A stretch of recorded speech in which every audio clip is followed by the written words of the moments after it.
नमस्कार मित्रांनो, स्वागत आहे तुमचे पुन्हा एकदा RJ डिजिटल या चॅनलवर। तर मित्रांनो, मी तुमच्यासाठी पुन्हा एक नवीन व्हिडिओ घेऊन आलेलो आहे। या व्हिडिओमध्ये आपण बघणार आहोत एक बिनव्याजी कर्ज योजनेबद्दल माहिती। तर या बिनव्याजी कर्ज योजनेबद्दल या व्हिडिओमध्ये सविस्तर माहिती मी तुम्हाला देण्याचा प्रयत्न करणार आहे की या योजनेसाठी आपल्याला अर्ज करण्यासाठी कोणते डॉक्युमेंट लागतात व या ठिकाणी आपल्याला जो अर्ज आहे तो कोणत्या वेबसाईटवरून या ठिकाणी करायचा आहे, याबद्दल सविस्तर माहिती मी तुम्हाला या व्हिडिओमध्ये देण्याचा प्रयत्न करणार आहे। पण त्या अगोदर जर तुम्ही माझ्या चॅनलवर जर नवीन आला असाल तर कृपया प्लीज चॅनलला सबस्क्राईब करायला नक्की विसरू नका, जेणेकरून अशीच माहिती मी तुमच्यापर्यंत पोहोचवत राहील मित्रांनो। आणि व्हिडिओला जास्तीत जास्त शेअर करायला देखील आपल्याला विसरायचं नाही आहे।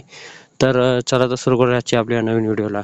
तर मित्रांनो, आजकालच्या या जमान्यामध्ये आपण बघू शकतो, जर आपल्याला एखादा छोटा मोठा जर व्यवसाय जरी सुरू करायचा असला तर या ठिकाणी आपल्याला जे आहे ते आर्थिक भांडवलची या ठिकाणी गरज असते। तर या ठिकाणी आर्थिक भांडवलची जी कमतरता आहे ती आपल्याला पूर्ण करण्यासाठी एक योजना आहे मित्रांनो। या ठिकाणी अण्णासाहेब पाटील या ठिकाणी जे महामंडळ आहे या मंडळातर्फे आपल्याला या ठिकाणी बिनव्याजी या ठिकाणी काही कर्ज उपलब्ध करून देण्यात येतं, जेणेकरून आपण आपला जो व्यवसाय आहे तो या ठिकाणी सुरू करू शकतो मित्रांनो।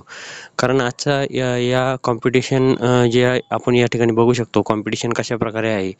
जर आपण सरकारी नोकरीत जरी या ठिकाणी भरती व्हायचं म्हटलं तरी या ठिकाणी भरपूर कॉम्पिटिशन आपल्याला या ठिकाणी बघायला मिळतं। आणि काही आपल्याला जर या ठिकाणी उद्योग जरी करायचा म्हटला तर आपल्याजवळ उद्योग करण्यासाठी कौशल्य असतं, पण आपल्याजवळ कौशल्यासोबत जे भांडवल लागत असतं ते भांडवल आपल्याला या ठिकाणी उपलब्ध नसतं।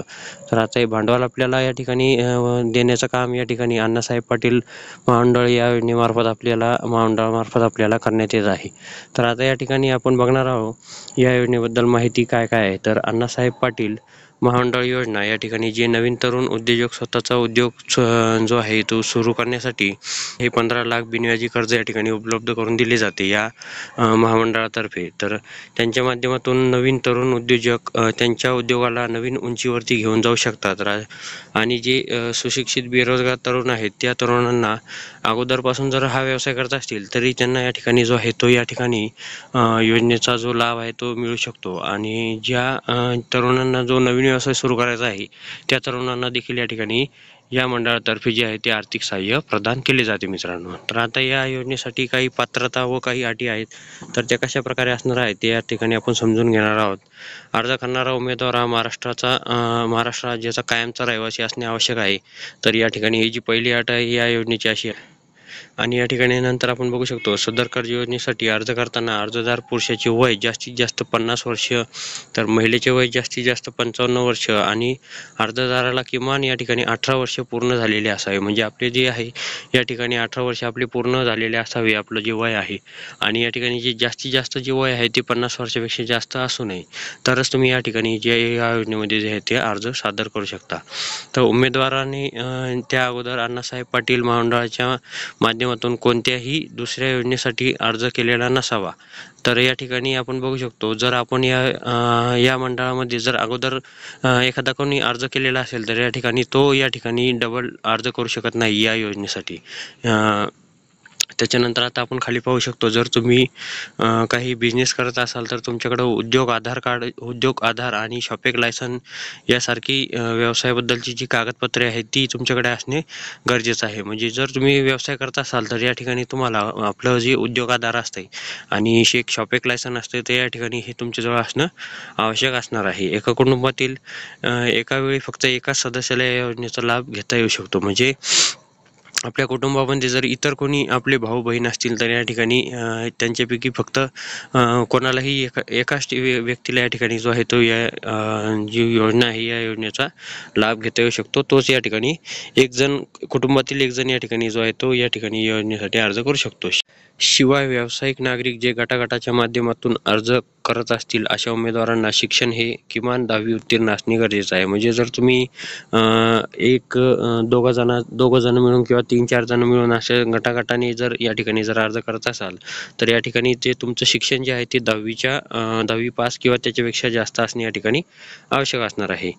तर त्या योजनेला अर्ज करण्याच्या अगोदर तुमचं कोणत्याही बँकेमध्ये लोन काढलेलं नसावं, किंवा जर लोन काढलेलं असेल तर ते व्यवस्थित भरलेलं असावं, म्हणजे जेणेकरून नील केलेलं असावं, जेणेकरून जे तुमचा जो सिबिल स्कोर आहे तो तुमचा या ठिकाणी चांगला असणार आहे.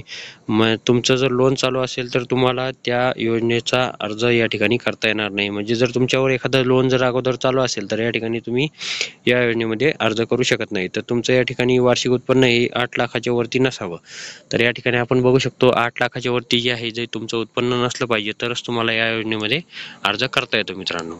आणि आता त्याच्यानंतरच आपण बघणार आहात की या योजनेसाठी अर्ज करण्यासाठी जे कागदपत्र आहेत ते कागदपत्र कशा प्रकारे असणार आहे. तर या ठिकाणी तुम्हाला लागणार आहे Aadhaar card, PAN card, ration card, रहिवासी दाखला, वार्षिक उत्पन्नाचा दाखला, जातीचा दाखला, पासपोर्ट आकाराचे फोटो, राष्ट्रीयकृत बँकेमध्ये तुमचं अकाउंट असणं आवश्यक आहे. ते अकाउंट तुम्हाला या ठिकाणी लागणार आहे.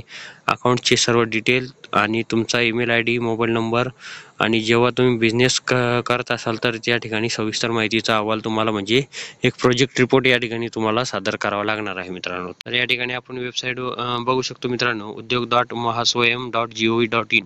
तर या वेबसाईटवरती जाऊन तुम्हाला तिथं सर्वप्रथम तुमचं रजिस्ट्रेशन करायचं आहे. रजिस्ट्रेशन केल्यानंतर त्या लॉग इन करायचं आहे. लॉग इन केल्यानंतर तुम्हाला ही योजना शोधायची आहे, 15 लाख रुपये बिनव्याजी कर्ज योजना. तर या योजनेमध्ये तुम्हाला तिथे संपूर्ण तुमची माहिती व्यवस्थित भरून तुम्हाला सर्व डॉक्युमेंट अपलोड करून या ठिकाणी सबमिट करून टाकायचं आहे. आणि या ठिकाणी जो आहे तो आपल्याला अर्ज आपल्याला काही अशा प्रकारे सादर करता येणार आहे मित्रांनो. तर ही होती काही अशा प्रकारे माहिती. जर तुम्हाला माहिती आवडली असेल तर कृपया जास्तीत जास्त या व्हिडिओला शेअर करा आणि व्हिडिओला लाईक करायला नक्की विसरू नका मित्रांनो. भेटूया अशाच प्रकारच्या व्हिडिओमध्ये. जय हिंद, जय महाराष्ट्र.